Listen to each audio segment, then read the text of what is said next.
What's up, everybody? Today I am intrigued to have Rando Kostas Rozakis in the Yours Truly virtual studio. Last week I received this message in my Twitter DM. Hey, Christian, have we ever met online in an ElseNet meeting? Either way, I come to TLC by the same route. Peterson, Peugeot, Vervaeke, Vanderklay. I'm Greek, 56 years old, father of twin boys, age 13. I could go on forever about the particularities of my journey. Paul Kingsnorth was a huge influence, but it was Paul Vanderklay who pushed me over the fence. I call myself an Orthodox Christian now. Greece is Orthodox Christian, so I feel at home. Would you be willing to host me on your channel for a chat and exchange of notes? And I replied, yes, I'd love to host a conversation with you. And today we'll have that conversation. But first, if you'd like to support the channel, give it a like and a subscribe. If it makes sense, share it with friends. And if you believe yours truly is something that might be described as worthwhile, you can support the channel financially by becoming a channel member. So check that out. Link will be in the description. I did a little digging on Kostas' Twitter and found that he recently had a chance encounter meeting with Dominion author Tom Holland, not the Spider-Man actor Tom Holland, and is working on writing his own book. So I suspect we'll get into all that and look forward to hearing what makes Kostas Rozakis in more detail and how he stumbled into this little corner of the internet. So clock in, do some meal prep, put your earbuds in, rake the leaves, hit the road, join us in our newfound time together as Rozakis and I practice some conversation craft here today on the Yours Truly podcast. So without further delay, I give you Kostas Rozakis. Hi, this is Christian Baxter, and you're listening to Yours Truly, a place we go to think out loud.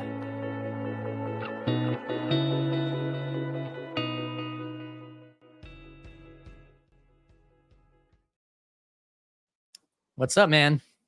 Thank you. Thank you for having me. I'm great. It's Awesome. Good to be in a place where you can think out loud. Yeah, that's it. That's it. So how did you get here, man? It's crazy. I was minding my own business. I repair computers for a living, and I was watching some YouTube videos on how to repair my Macs, because I repair 50% is PCs and 50% is Macs. So this guy, Louis Rossmann, he has a great channel, and he's repairing Macs. And I was watching his videos, and some of his videos were rants, and he shared some pearls of wisdom there. And this is maybe the reason why the algorithm fed me with Jordan Peterson in 2017. And the rest is history. Yeah. So what is that? Yeah. So what was it about what Peterson was saying that held your attention? Well, at first I was intrigued by his courage to speak against the mainstream narrative, and he stood up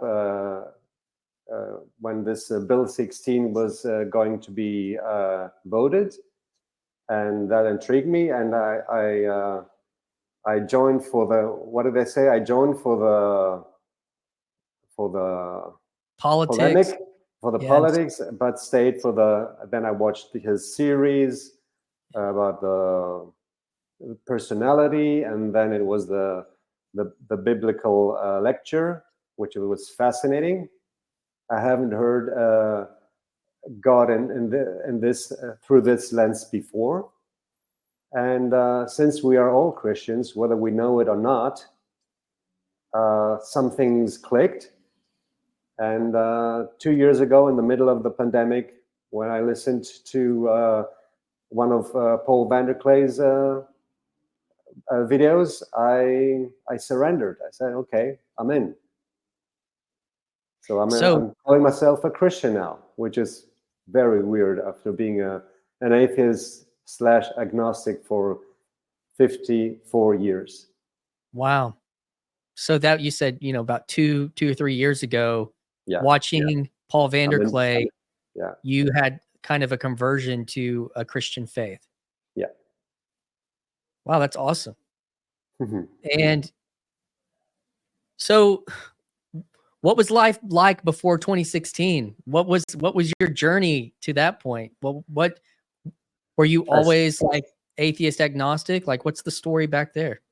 I wasn't interested in religion. I wasn't interested in politics. I was a drifter. And it took my parents divorced when I was 10. So I grew up without a father.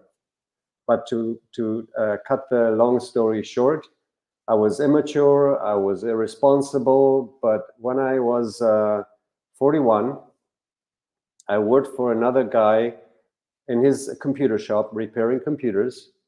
And then it dawned on me because we had met 10 years before when we both were working for somebody else, and 10 years ahead, he's a family man. He has his own business. He seems like a happy guy, and I got jealous. So what does he have that I don't have? So I opened up my own business, this repair workshop, and after a year and a half. So I started shouldering some responsibility. I had my own shop and my clients and everything. And a year and a half down the road, I met my wife. And a year later, we had twin boys. And I was a father all of a sudden. And I needed to get my act together and learn what a father has to do to raise responsible and mature children and not suffer the unnecessary suffering that I did. So how do I help them mature and become more responsible? And Jordan Peterson was a great father figure. He was a great help. And then Vervaeke with his meaning crisis was a concept that I knew I was in. And then I listened to Van der Klee, who is a pastor, who is on the ground with people, and he knows how to bring people in. And yeah, I'm so excited to be in this family. I have much to learn. It doesn't come easy. Old habits die hard. How do they say it? Yeah. So I'm doing my best. So when you say family, are you talking about like this kind of internet culture and community, or are you talking about your family? What did you mean then? I'm talking about the church in Christ.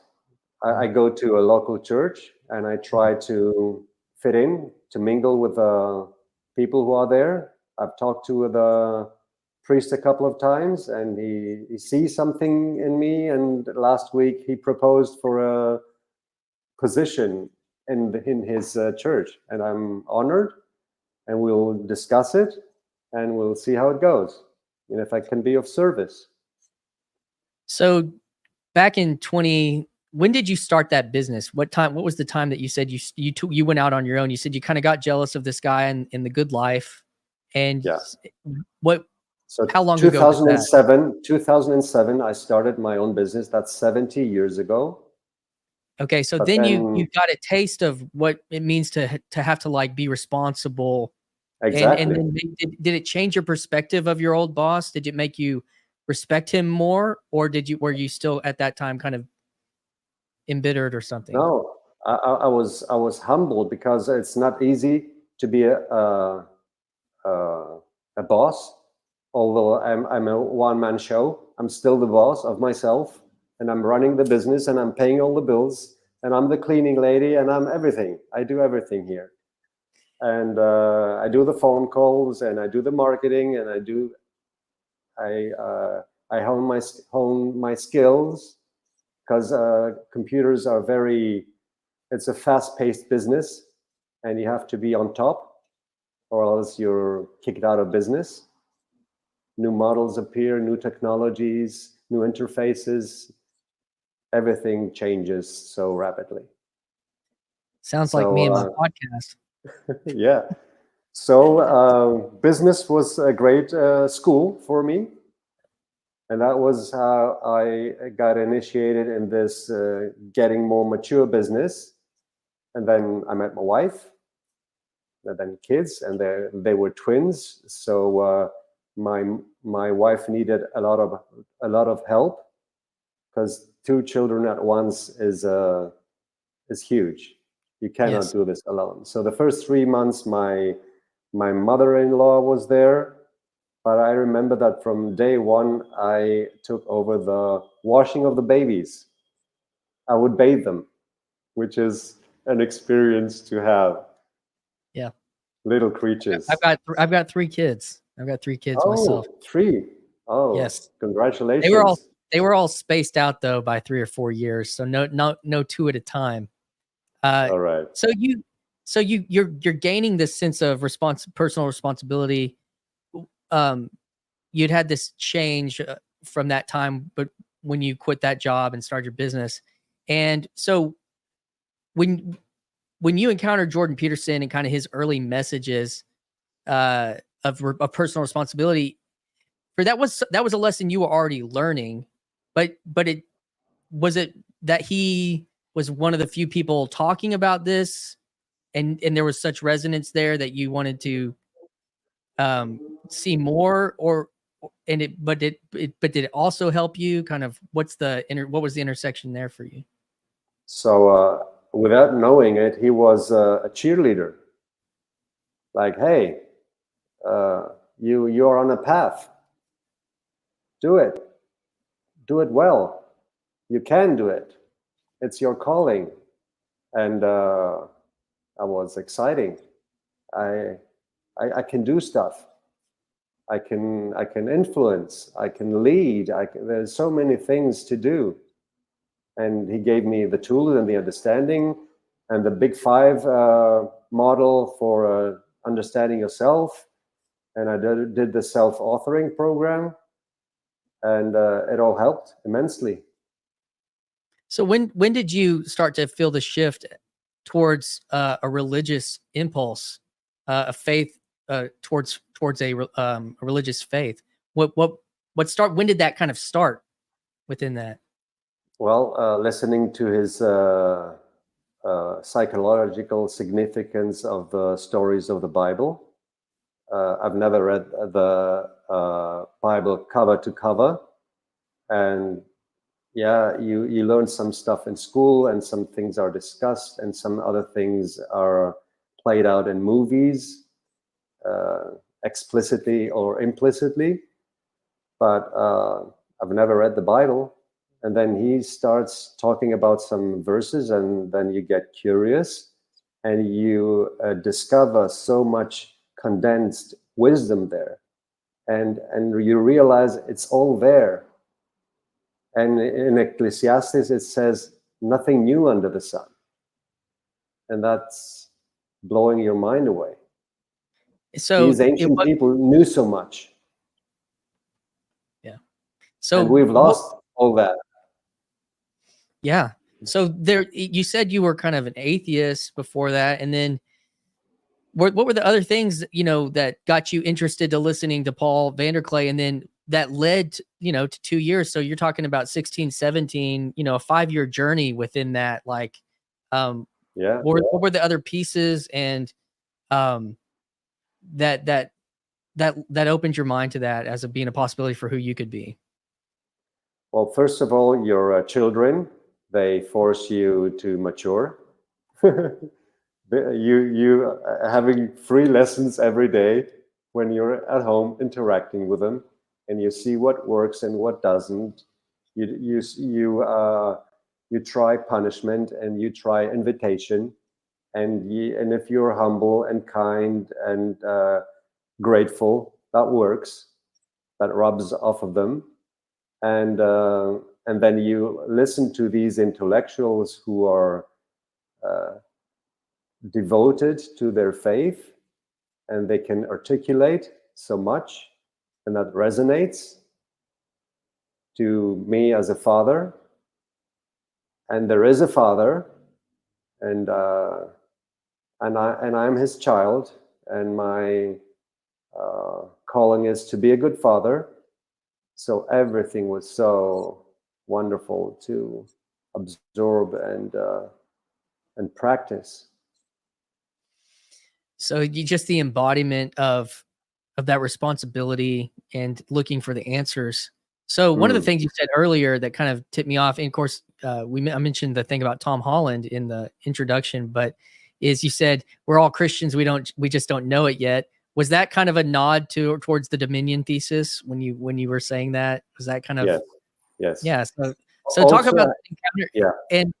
and what made you decide to get on the internet and try to connect, like come out of maybe what we would call like being a lurker in the space to participating? Because I think is it pretty new thing for you to get on and start doing things Doing things in terms of what? Like getting on the exposed? internet? On the internet, yeah, publicly, I guess. Yeah. I Like never got Twitter. exposed. Yeah, I'm a virgin. This is the first recording. Yeah. Do you know what estuary is? Yes. Estuary? Have you Yeah. And participated in one of the estuaries I've anywhere? I've done one on the internet. I haven't done a live one. Yeah. A guy named Chad, the girl dad, Chad the alcoholic. He has a channel called the Friday Morning Nameless, and he hosts digital estuaries from time to time, about once a month. And I've participated in one or two of those. And but yeah, you had mentioned if I had met you on Elsenet. So how long have you been involved in trying to do estuary work? So I was in this estuary leadership program that Van Donk, you know John Van Donk, a Yes. friend of Paul's. Yeah. So I was there for a year, and it was a very positive experience being with these people and laying things on the table and discussing deep stuff. That was a very enriching experience. And I tried to do this in my town. And I invited some people that I knew from work and from my private life, but it didn't work out. It didn't. They were all full of themselves and trying to convince the other one that they have the key to life. And this is how we should view the world. And they were talking about philosophers and ideas and nothing that could be taken further. And they were set in their beliefs, and they just wanted to share that. So I invited the wrong people for that. And maybe Not if I had a channel and I had a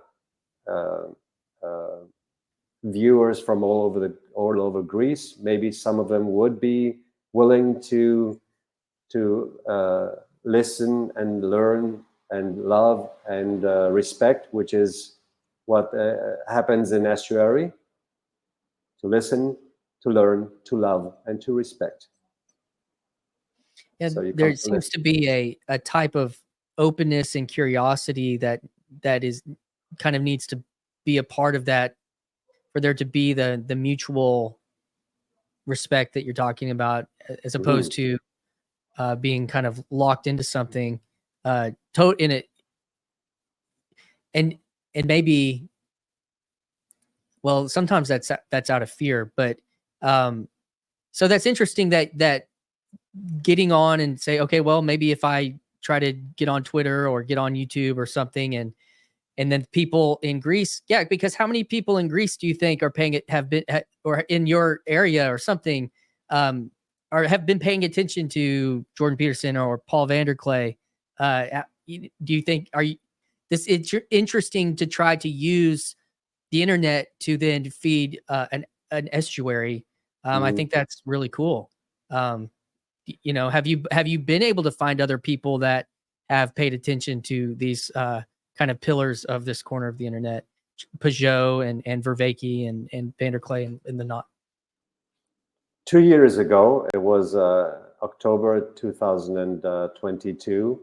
I traveled to Athens to take part in a lecture, you can say, because Jordan Peterson was on tour and he came to Athens, and I was in the theater, which was sold out, more than 2,000 people. And I was amazed of how many people are interested in listening in English to a man who's come from the other side of the world, and he's giving a lecture on how to and why you should make your bed. And I enjoyed it, but I didn't make any connections. I'm an introvert, so it's a slow process. But after that, I've been studying life coaching for 2 years, and now I've finished. I have my certification, and I call myself a life coach, but it's not something that has taken off yet as a business. What I'm trying to do is to do it organically. I want to be able to go to schools and give talks, and to churches and other places where men are present. Like I could go to the police station, or I could go to a fire brigade or similar place. And I gave a talk 2 weeks ago in a children's festival, and there were parents there, and they listened to my 25-minute presentation, and then we had a half an hour talk, and it was quite an experience. How hungry they are to listen to encouraging words. And when I talked about responsibility and maturity, they knew what I was talking about, because we all struggle with that. We're not mature. We're not responsible. We're trying to. We're doing our best, or maybe not our best, but we're struggling there, and it shows. Agreed. Yeah.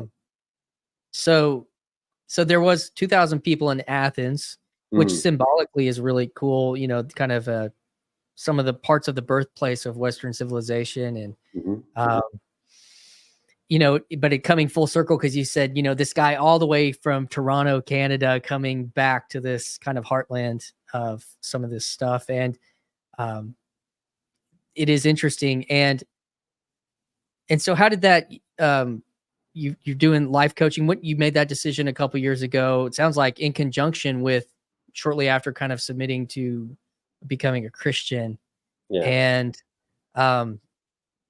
And so you have like this urgency, you know, you were inspired and encouraged by something, and you're trying to do something real on the ground in your life, you know, tried to do estuary. And I think, you know, it's interesting that you said, like, I had a conversation with a guy named Bob, who lives in China, and kind of a similar conversation. He tried to start an estuary, and it sounds like he had a little bit of a similar experience. It might be interesting for you to go watch that conversation, because these are places outside the US that, like, this is my second conversation with somebody outside the US that has been influenced by this stuff and is trying to start something. And yeah, so I think the strategy of then getting online and trying to draw people in that way, that there might be some commonality. It's now, I mean, I've heard of people in the States that do estuary that, there may not be a baseline of commonality. People that were curious just showed up, but, you know, I think it's a good strategy.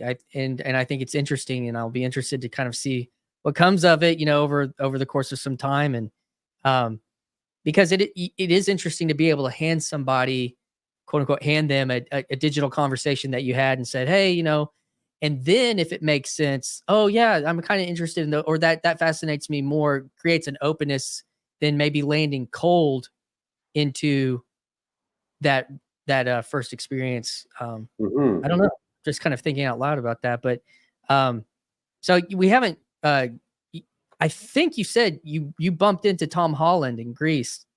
Zach, and it seems like that inspiration kind of prompted you to get, I want to tell this, I want to get on the internet and start. Was that part of you getting on the internet as well? I haven't asked for his permission, so I haven't shared any photos. But Okay, yeah. I hope he won't mind that I mentioned that he was in Crete, and he tweeted I'm in Crete, and look at these pictures. I'm in a church, and look at this beautiful view. And I thought to myself, what do I have to lose?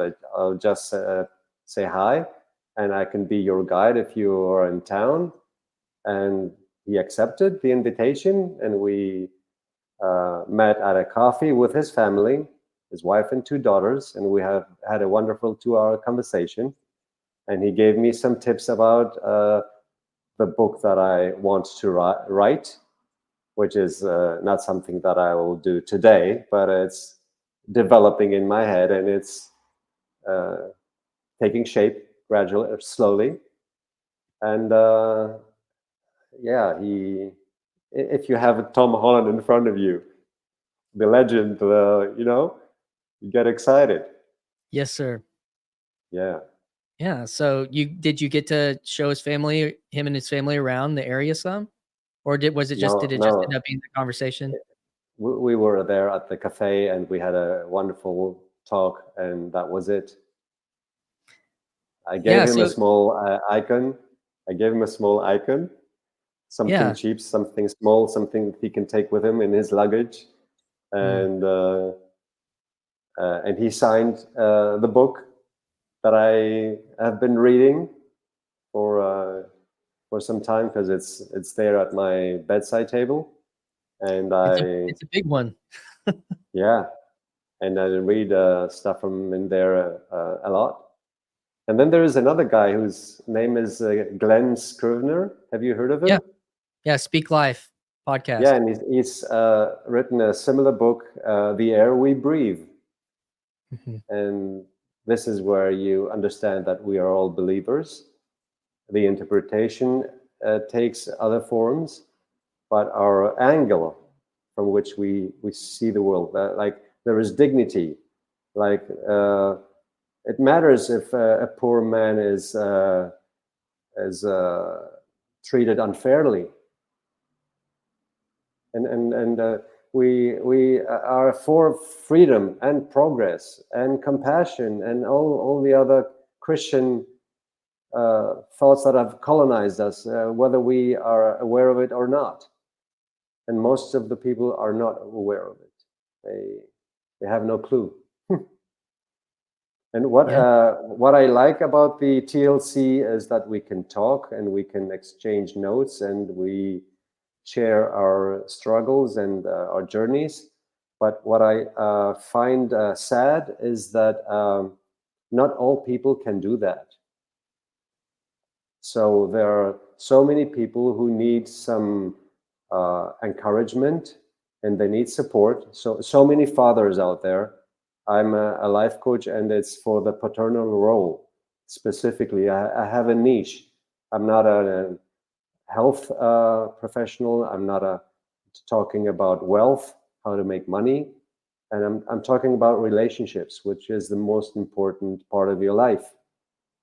And so many people out there, they are lost, they are alone, and they are struggling, and nobody's paying attention to their struggles.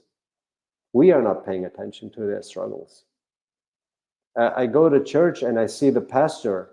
He's doing his thing, liturgy, and he's saying nice words, and he's keeping the congregation alive, and it's flourishing in terms of numbers, and new people are coming in.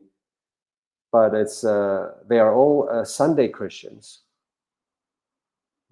The rest of the week, they go home and they have the same struggles and the same mindset and attitude that doesn't change easily. You need people who are struggling with you, who are more mature, who have leadership skills, and can take you on this journey where you can find more about what you need to do and what you need to pay attention to. What are the pitfalls while parenting? What are some dangers when your kids are exposed to porn and to social media and to all the influences and distractions? And you need to be alert, and need to be there with them, and children are in despair now. You see it all around you. They don't know what to do with themselves. What is this world? Where am I? What game are we playing? What are the rules? They want to know. And nobody's paying any attention to these little souls. And parents have no tool. They have no knowledge. They have nothing. When you say, I mean, where you're at, that they have nothing, do you feel one of the ideas that gets tossed around is that, we're kind of told that, that there's a neutral to the world, like that the world we're living in. No, there's no neutral effect, let them choose their own journey because the world out here is neutral. It's not trying to define the journey for you, but that's not true.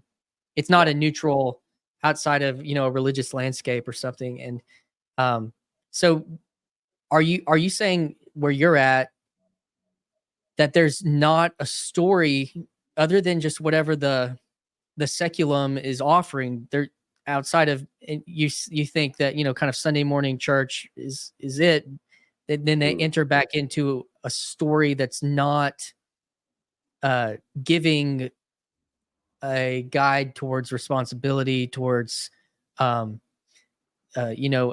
good or something like that. That is what you're seeing in, I don't know Greek culture. I don't know what the world is like there. Could We you have give the same. We have the a same influences. Sorry, we have the same influences that you have. Okay. Taylor Swift. Okay. And Andrew Tate and all the other players. My kids know who Joe Rogan is. Yeah. I don't know how, because I haven't shown them any videos.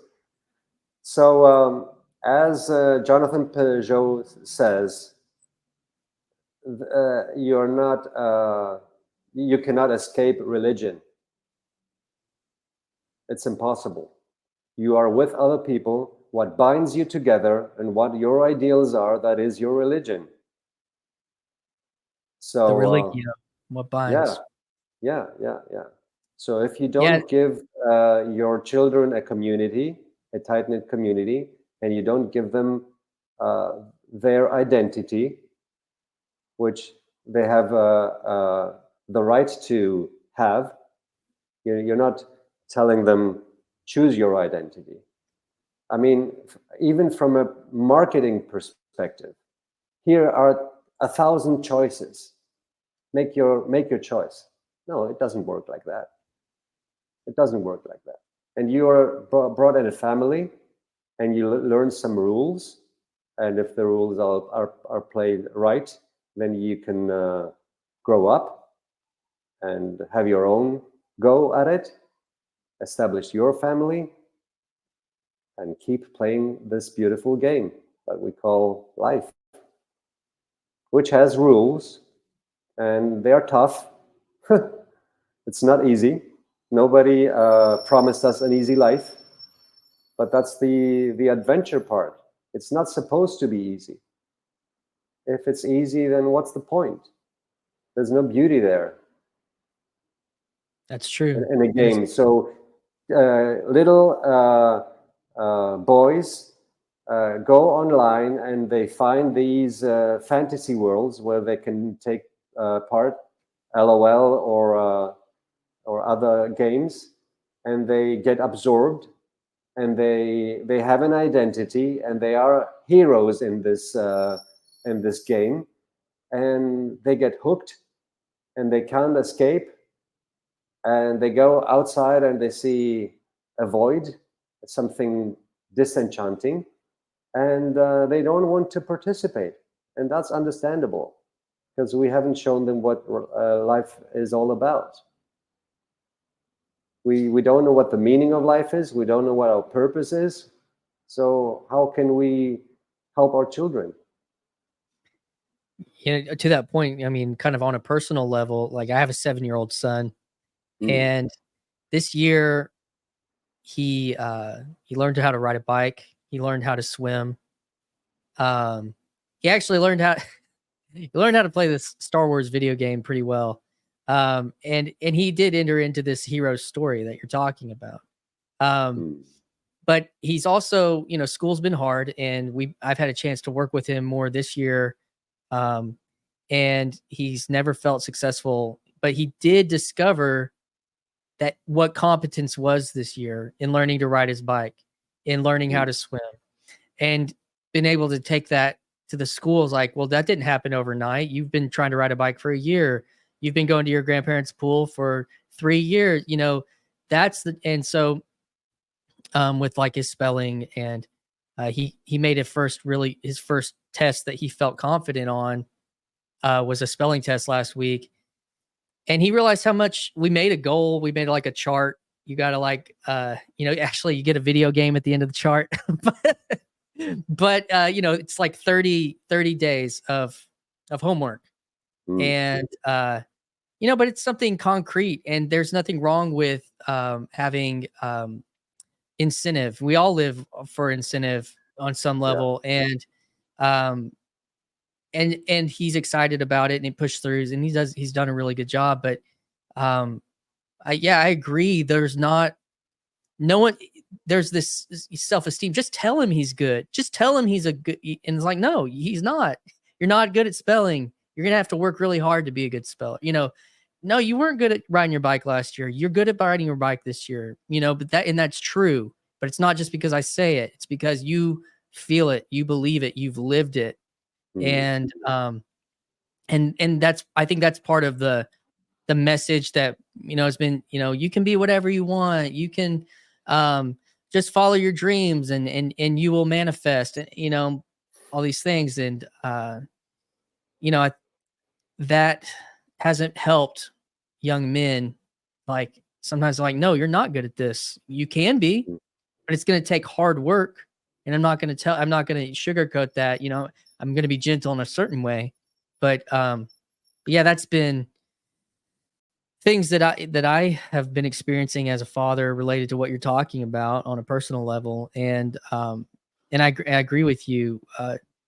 He's not gonna, though, in the neutral world, he's not gonna turn on Disney Plus and be told that message. He's gonna be told a message, and that's, whatever. We're not super strict on everything, on all those things necessarily, but but knowing that it's not neutral, I think is a big first step, and I think that was what, something like what Peterson did basically was say, one of the few people that broke through being able to say at that time that the emperor is not wearing any clothes. I think that story, there was a collective angst, but who's really going to say it? Who's really going to say it? And, people have major critiques, and he's not a perfect person. And, we all make mistakes. It's not a pass or an excuse. It's just reality. And, but I do credit him for that culturally, and it sounds like globally. I mean, at least in one hemisphere, in the Western side or something. But here I was having a conversation with Bob from China, not 2 months ago. That's global, and it's fascinating to be able to have this conversation with you two.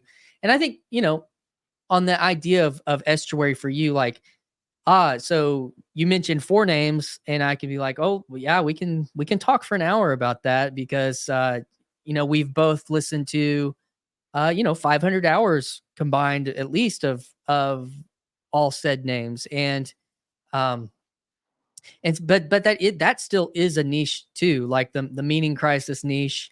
And so it's interesting. One of the things what's interesting talking to you is you're on the ground doing something. You said, I think I can affect change, or start estuary, or I think I can affect change by being a life coach. And I've had conversations recently with people that are artists, writers, Hollywood, people that work in Hollywood, people that make comic books, people that have published them, people that are music, have had, they've made music albums, and in their music albums, they're citing Jordan Peterson and Ian McGilchrist, and in his lyrics.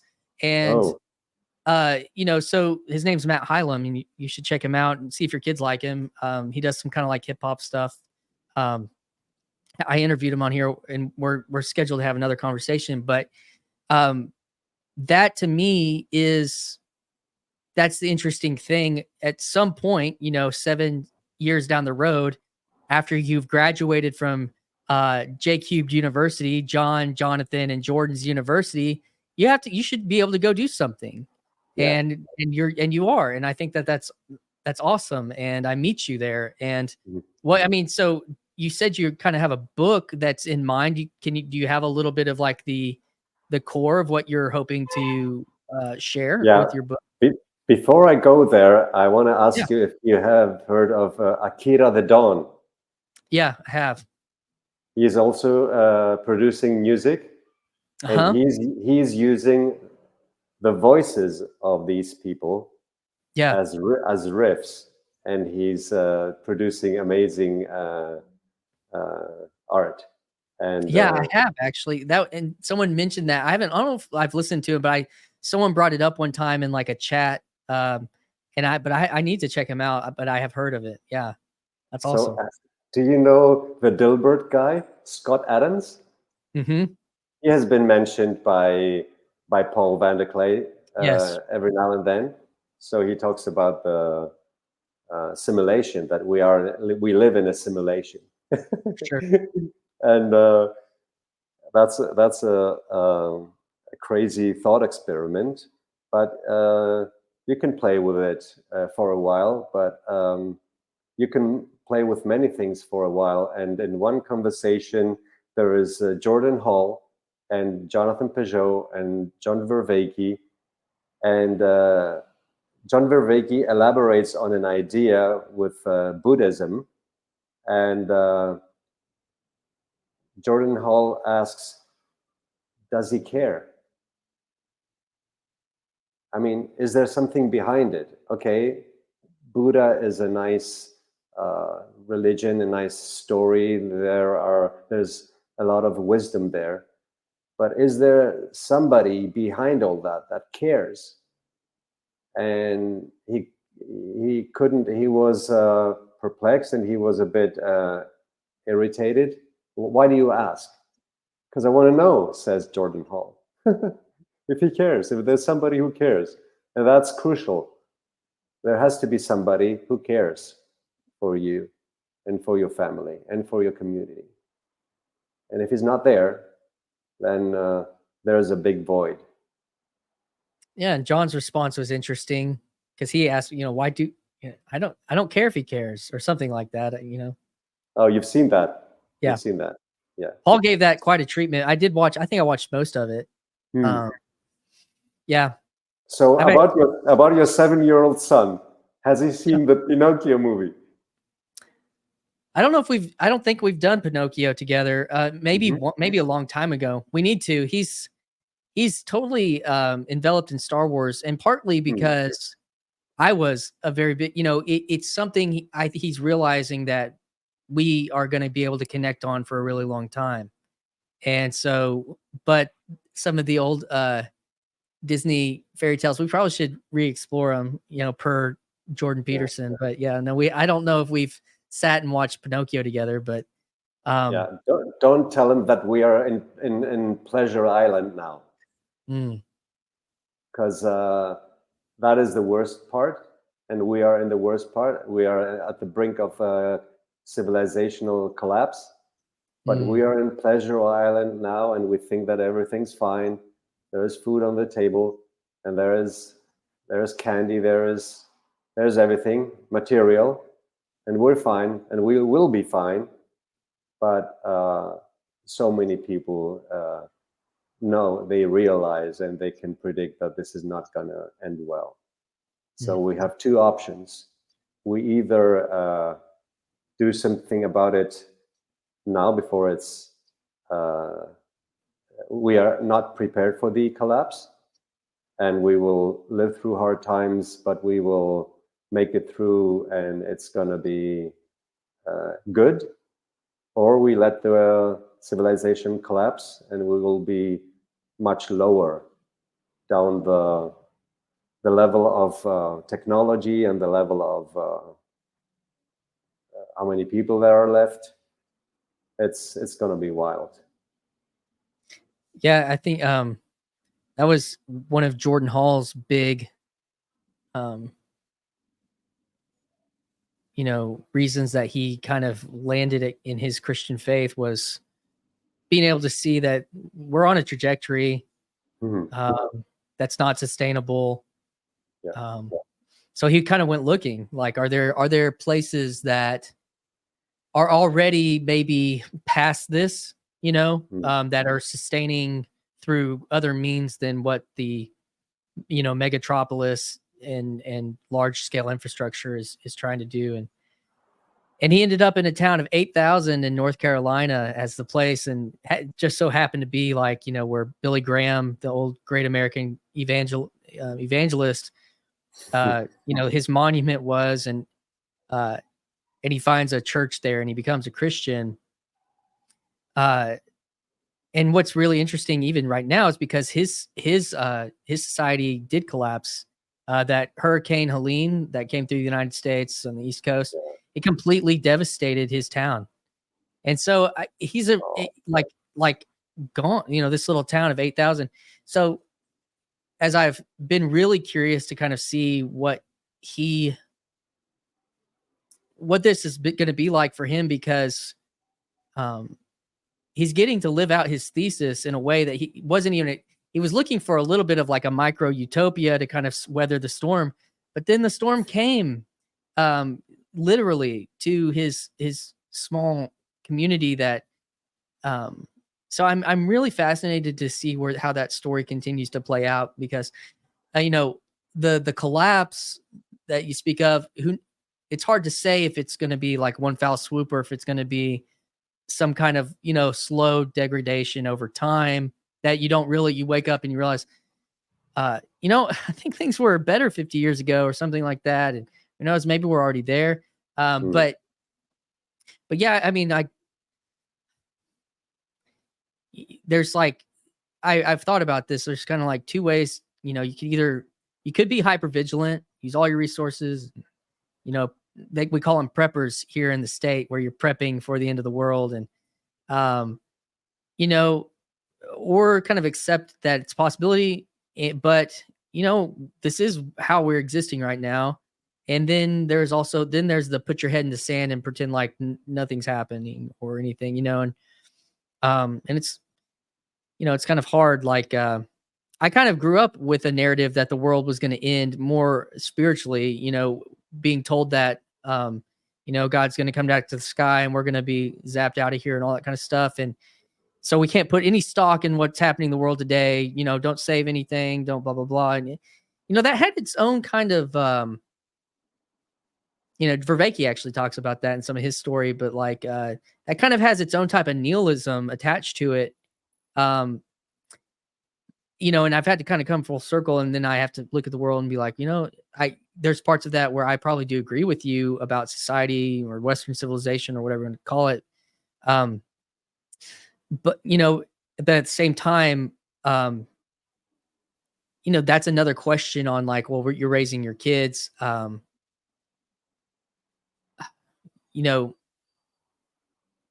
much, like I had, I would be at, we'd be sitting down by the fire at night, and all of a sudden we're talking about, the Antichrist troopers that are going to come in if you don't have the mark of the beast, and this whole long narrative of, and I'm just like, so there's no hope for my future. So there's no hope for that I'm going to get married because the Lord's going to come back and all this stuff. Like, so there are limits to how much, like, on that narrative of how do you talk to your kids about that? And I think it has more to do with a sure foundation than kind of the Chicken Little version of that, so I don't know if you have thoughts on the pushback or whatever you want to, but that's kind of how I feel about some of that stuff. I know it's going to be gradual because we are clinging on these ideas and we won't let go. We don't want to realize, we don't want to admit that things are not we're not doing well. It's not going to end well. So we're going to cling to that progress and more technology, and here comes AI, and we have aspirations of colonizing the Mars, and all these different things that are happening. But what I tell my kids is that this is part of the experience. This is part of history. We are writing history as we speak, and you have the choice to bring people close to you and stay true to what is important. And if we are poor one day, that's not a curse, that's a blessing, because that will bring us closer together, and we will be forced to find out how we can live together and share and love each other and make it through the storm. And it's going to be wonderful for these people who know how to play the game, like the game of life, how to play it properly so that you flourish even under the most direst circumstances. I've been researching about fertility rates across the world, and we are all going to wither. In sub-Saharan Africa, there's 8 countries that are 500 million people, and they are all very, very poor, and their fertility rate is above 4.5 children per woman. And in Niger, it's 6.8. They have a future because they're poor. And some other things are more important to them. And they are all shepherds and farmers, and there's nothing else. Can we do it better? Without so much poverty? I think that if we are wise and mature, we can figure it out. And that's the bet. Can we figure it out? What's the name of the channel with the couple with the dark rimmed glasses? Oh yeah. I mean, all had them on, yeah.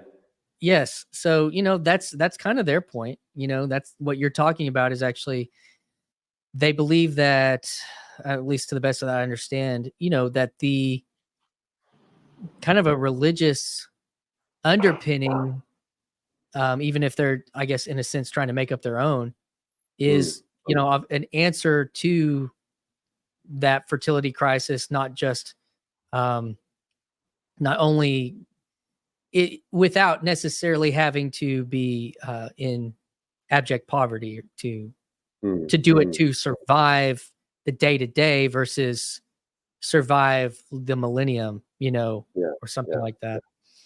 I don't think you need a new religion to do that. Oh yeah, I agree. I view Christianity not as a religion. It's not. It's not a religion. It's not a theory. It's not an ideology. It's not something that you can experiment with. If you go deep enough, you know that this is the truth. Because if you taste all the other stuff that you as a man can strive for, can it all be about power? No. Can it all be about fame and domination and money and what else is there? No. It has to be about love. The meaning of life is love, and our purpose is to love, and that will get us through. There's no other way. Submission, like Islam, is a rival, and they seem to be flourishing, but this won't last long because they have been to so many people from the Muslim countries have been to Europe, and their minds have been colonized by Christian ideas. And they all of a sudden they speak about rights, that we have rights. That's not Muslim talking. Muslims don't have rights. It's God and them, and they are put under a test. And if they pass the test, they go to heaven. And that's all there is to it. It's all a test. They don't talk about sin. They don't talk about anything else. It's submission to this God. But we are not talking about submission. It's an invitation. Jesus said to the young rich man to do what he needs to do in order to be able to follow him. But when he said, no, that's not for me, he didn't do anything with it. He didn't force him to do anything. He said, well, what can we do? You're not ready for it yet. I have patience and I have faith. And you will come to me eventually, because I am the way, the truth, and all The these life. beautiful stuff.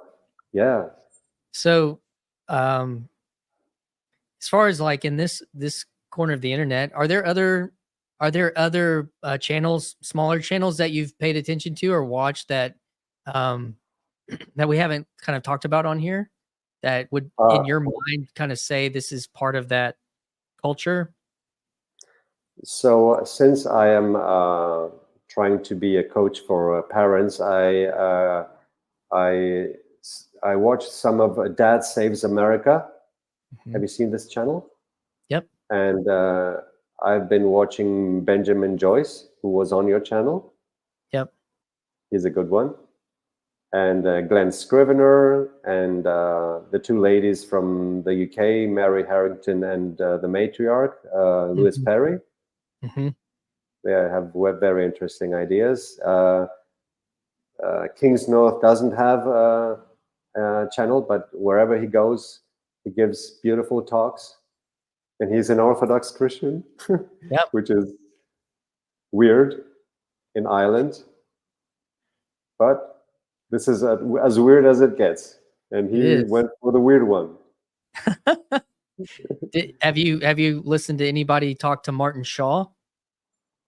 I've seen some of his interviews because he's been with Jonathan Peugeot. He's been with King's North because they're both storytellers. And going back to the book I want to write. And I'm not ready. I'm just trying to get the pieces of the puzzle together. I want to write a book not for intellectuals. I want to write a book for the people who don't read usually. But this will, by word of mouth, this will come to them. And they will say, well, if I have to read this one book, okay, I'm going to read it. And it's going to be about the game we play and how do we play it well.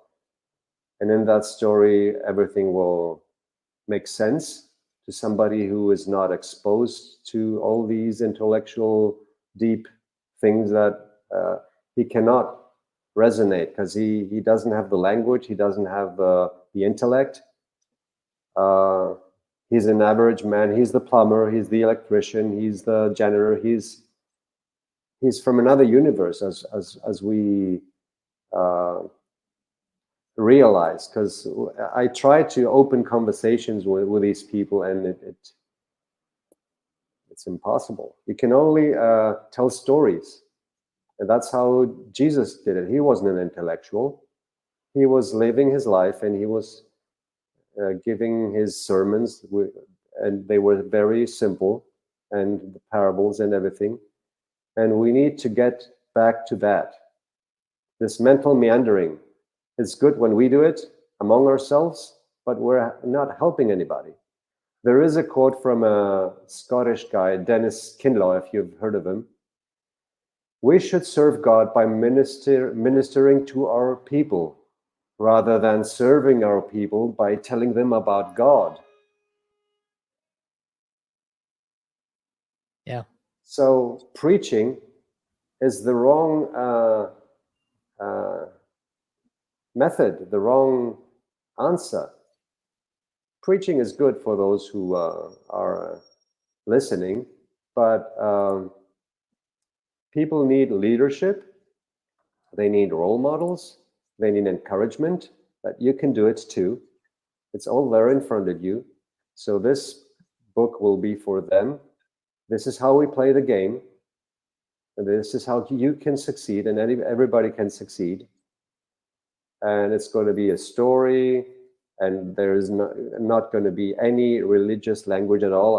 I'm trying. I will try to give examples with a soccer game where you celebrate and you come together, and there's a mascot, and there's this and there's that. And at the end of the book, I will reveal that you are a Christian, but you don't know it, and you can find a local church, even if you don't like the priest, even if there is a community there, and if you can contribute, that will be great.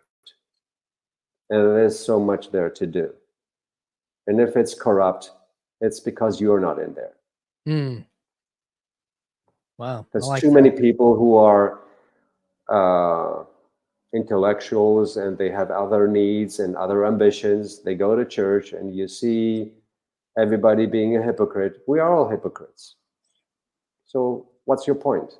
Join a church, see them every Sunday, which is important. The same people every Sunday. That's huge. Yeah. Where are you going to go on Sunday? To the mall? To the theater? And that's it? You belong somewhere.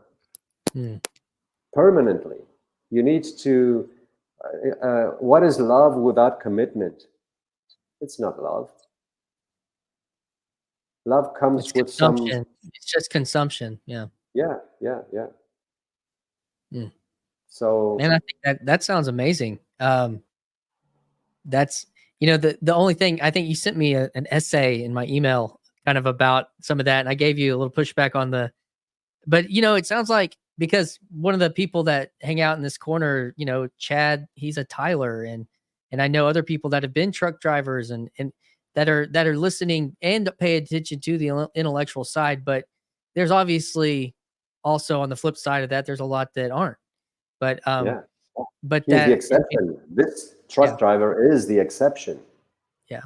So, ask him if he can open up a conversation and host an estuary with another 10 truck drivers, and how that's going to go. Who knows? They may be having them. They may be doing some CB estuaries already. So, over the radio, but I think being smart is not a privilege. It's not something you can boast about. It can be a curse. And I'm talking personally here, because when I was a little boy, I noticed that other people wouldn't learn as fast, and I was the clever boy. Nobody else in my family had this gift. So I thought, oh, great. So without sweating, without work, I can be successful. And that's not the case. And you learn it the hard way. Being smart is not something you can be proud of. You can be of service when you have that gift, but it's not a free ride. It's not something that you can say, well, these people, they are good, they are smart, and these people, they are deplorables. No. The opposite. Look at how many intellectuals have done so much damage. I have Googled a couple of days ago about the fathers of the Enlightenment, and all these names came up. Hume's and Rousseau and 5 or 6, 7 people. And I researched about their lives. They were all rich, or they were academics. They were really bad fathers, or they didn't marry and they didn't have children at all. And I should listen to you?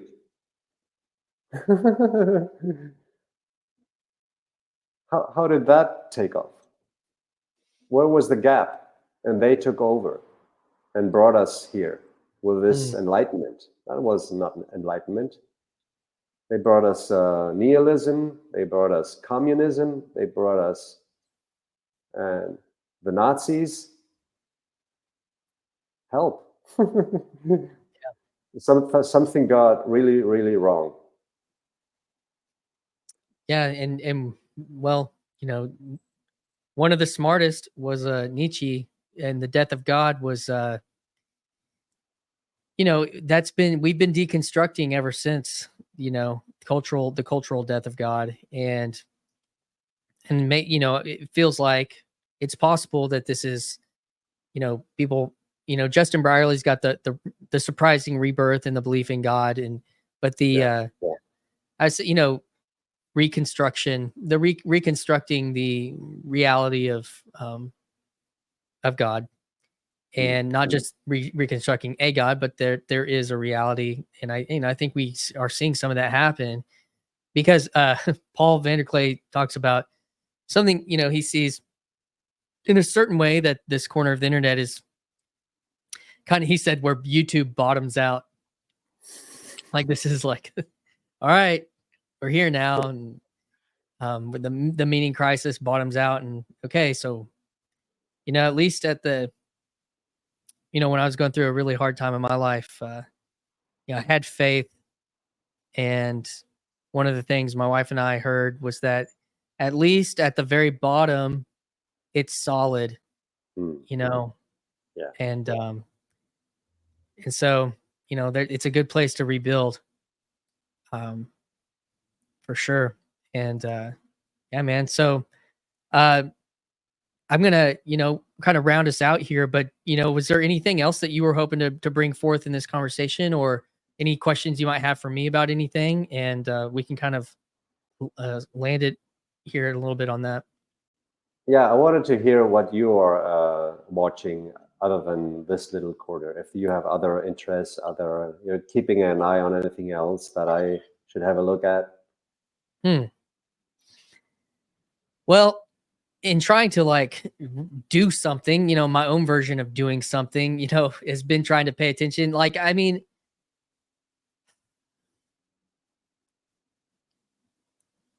the thing I guess that I'm paying attention to is, it's gonna sound weird, myself. um, I've been a part of a group that's been doing church in like a home for over a year now, and that's my on the ground thing that I guess I'm paying attention to more than anything else. Is in my non-digital life, is that small community. And it is small, and it's somehow is, I think, going to survive the year. And we're trying to figure out what, but it's not one of these things. In America, we have all these, the mega churches, and these kind of entrepreneurial church endeavors to get these things off Mm. the ground, like a startup business and all that kind of stuff. And so I've been paying, and I used to be a part of that. That used to be something that I was a part of in my life. And so when I mean pay attention to myself, like what these things that I've paid attention to, the tensions that I feel inside of me, um, with regard to being a part of doing ministry in a church group,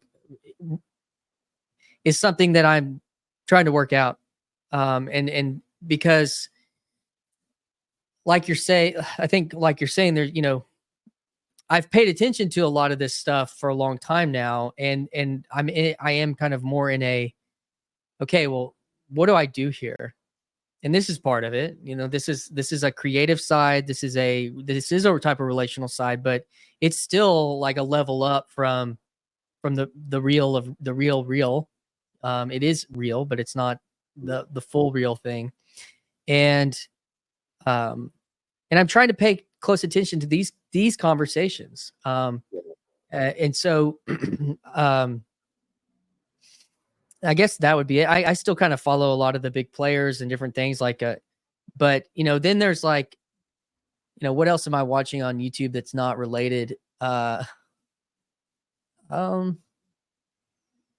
yeah, I'll tell you, some of my nostalgic, uh, preferences. I spent some time a few weeks ago watching a lot of stuff on old video games that I used to play. They were these little adventure games, and I forgot to ask you how old you are. I'm 56, and you are? I'm in my 30s. I'm Okay. 39. I'm Wow. 39. I'll be 40 next year. So, So, so when I started playing video games, it was with my BBC Micro, if you know what that is, no. 1984, Okay. a British computer. Okay. And What was, Elite was the top game to play. Elite. well, how did it look? Was it just a text-based game, or was it, No, no, did it no. have It was graphical with interface? there was a graphic side to it, and you were in interstellar travel, and you were either a pirate or you were a merchant, Mhm. and you're taking goods from one place to the other and making money, and you were building up your spaceship with new shields and better guns to protect yourself from the pirates and everything, and it was great. Good times. Good Yeah. times. Yeah, man. Mine were, the kind of the Sierra Online point and click adventures. I don't know if Mm. you remember all of that, but and then And Lucas, LucasArts, yeah, Lucas, that was a very foundational, full critical throttle, thing. What's that? full throttle, Yeah, I played Full Throttle. Yeah, that was a later the dig, version. the dig. I so I have a story about the dig actually. My cousin, I was in California for a summer, and he got like a demo pack from Costco that had a bunch of games, and that was one of the demos. And I thought it was awesome because I had played Indiana Jones. It was kind of similar timeline to the Indiana Jones game that came out, and so, oh, this is cool. But what's funny about that is that was one of the games I was watching through like 2 or 3 weeks ago. Was the dig? I'd done it once before, but yeah, I was watching a playthrough of the dig a few weeks ago. So Mm, it is mm. funny how these, on some other conversations here in the corner, there's a guy named President Foxman who plays live video games, and some of the newer stuff. But some of the guys that were watching were kind of old school gamers. There's a guy, it's Nate Heil's brother-in-law, and Nate Heil put on that estuary conference recently in Washington that Paul's been talking about. And Nate Slack was talking about it, and then Neil Daedalus. I started talking about some of these old, like old computers from the early 90s that I was running some of these games on, and they were kind of shocked that I had some like old computer video game cred. But it's funny you bring those games up. Yeah, I was into all that. I mean, obviously I was 15 years younger than you were, but Yeah. yeah, my aunt introduced me to King's Quest when I was very young, and that was one of the early online games, Sierra Online games, and so I was big into that when I was a kid. Mm. So that's some of the stuff that's that Yeah. non-corner, but obviously still in the corner here. So Funny. before we land the plane, I want to ask you about fathers. Are you Okay. noticing any fathers around? Because you have kids in school and you see other fathers with their children. Are you interested in helping them out in any way? Is this something that you would want to do? Do you see them struggling in any way? Or is it all invisible? They don't want to talk about it. They don't want to show any emotions, their vulnerabilities. How are you seeing it in your local environment? I know of a group that meets or has met a lot this year of people aged probably from mid 30s to actually into the 70s, men Hmm. uh, that are trying to face some of this stuff. I was not a part of that group. I'm friends with some of them, and I've had some individual meetings with a few of them. Um, and one of them felt like he actually was adopting some of the language. He was paying attention to some of my earlier podcasts. He's like, I feel like I am going through a meaning crisis. And he was actually, due to the great weight of the YouTube algorithm and that he was really considering orthodoxy, like Greek orthodoxy. He's like, this is the one true thing. So, I've got to go be a part, but there's not one around. Mhm. We live in a small town, and they're not as prevalent as they probably are in Greece, but you know, but and I see, I'm in a small rural southern town in like Arkansas, which is part of the southern region of the United States, and there's still more vestiges of tradition, like Christian tradition that are more a part of our society. I would obviously say that there's obviously, like you said, everyone's still watching all the other same things that we talked about earlier. But right now, this small community that I do church with, I'm one of the younger people in, exiting my 30s. But the way I've kind of viewed it is I do think that there are people struggling with that stuff. But what I've kind of been interested in with this group that I'm a part of is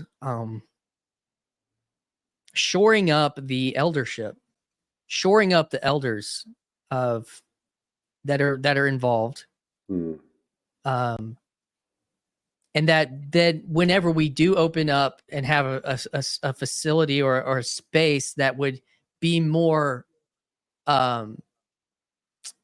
friendly or helpful on a practical level to people with young children, because we're not really in that space right now, that those people are brought into a type of trust and deep wisdom and trust that they can feel and experience, that when they're coming into this space, instead of, a lot of times the thing is go get the young people, go, and then all your eldership is like, running all these programs, and they're all run ragged, just trying to get these people, instead of being like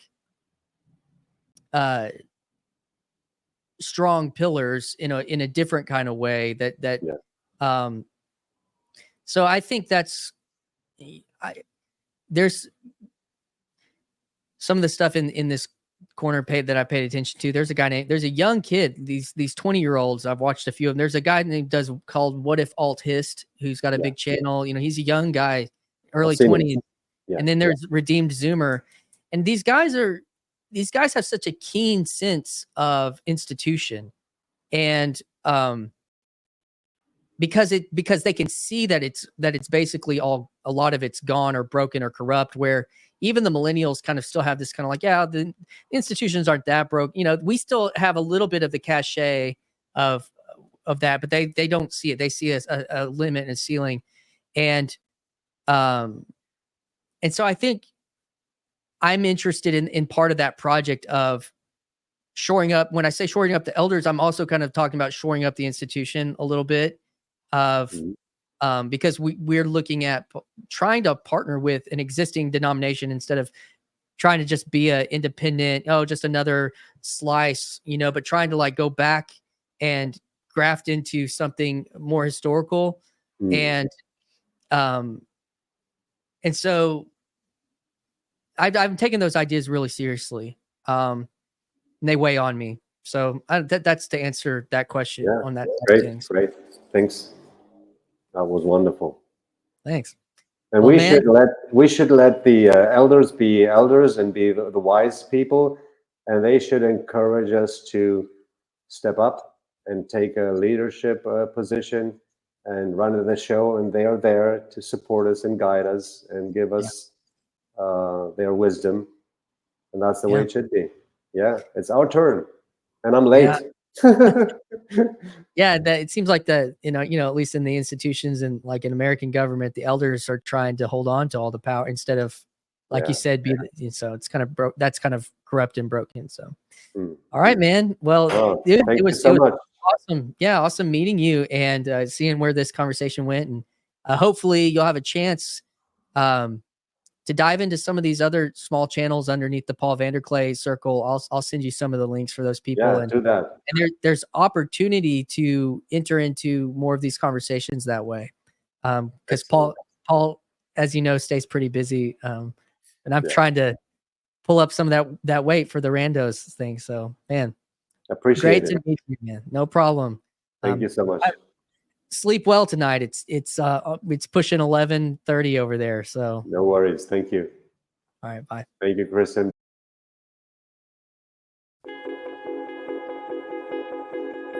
Hi, this is Christian Baxter, and you're listening to Yours Truly, a place we go to think out loud.